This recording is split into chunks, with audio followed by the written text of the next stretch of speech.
The Premier League wants to get back up and running behind closed doors, but there's no atmosphere in an empty stadium. So that's where we come in. Our company will bring the noise back to football by populating the stadiums with computer-generated supporters. As the slogan will go, football is nothing without CGI fans. And we're working around the clock to make that happen. We are the famous insert name. Generic team. Stand up. If you hate our rivals, there's only one, our favourite player. In our state-of-the-art green screen studio, we've created 5,000 fan animations or fanimations per club. The idea is that they'll react authentically to what's going on the field, and they're club-specific as well. So the Chelsea fans will wave their flags, Liverpool supporters will hold up banners that no one can quite understand, and the West Ham fans will hold little tiny binoculars like you get at the opera. It's as realistic as we can possibly hope for. Oh, Ha ha ha pa pa da ma la. Ping pong ball. We're really keen to make it an immersive experience for the viewer, and voice acting is really key for that. We've actually hired an actor from the Royal Shakespeare Company, and he's been a dream to work with. He's done all 20 teams' fans. Next up is Aston Villa, when you're ready. Wake up, Grealish, you're a disgrace. Yeah, bang on. Okay, Man United. Wake up, Pogba, you're a disgrace. Sorry, it's a butt in. Could you just southern it up a bit more down south? Yeah. Yeah, catching the last train back to Euston after we've beaten the dirty, rotten Skysers. Is that okay? Bang on, yeah, that's perfect. Okay, now punch the horse and say Hawaii.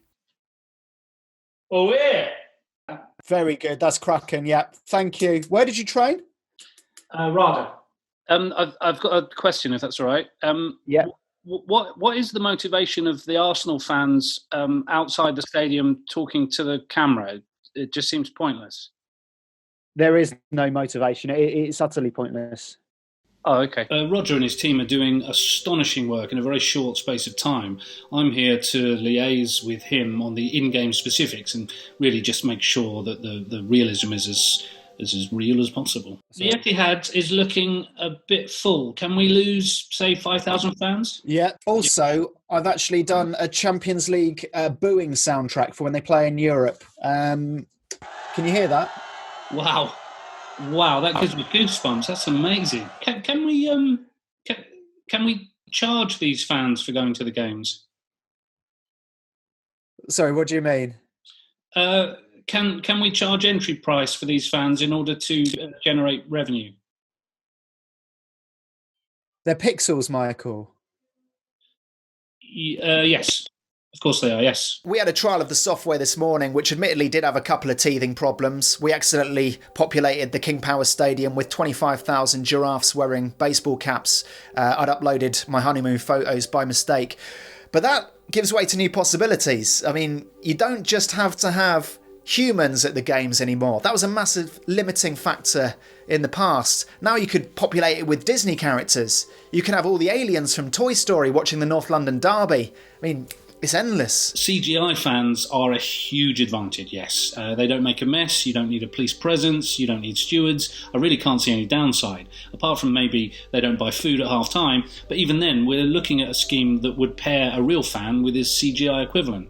That way the fan can sit at home, but buy his avatar food and drink at half time, maybe even have a look around the club shop, get some merchandise. The possibilities are endless. All we're saying is the technology's there, we're ready, we're raring to go. Lockdown or no lockdown, expect to see a full house when football returns. you're supposed to be at home.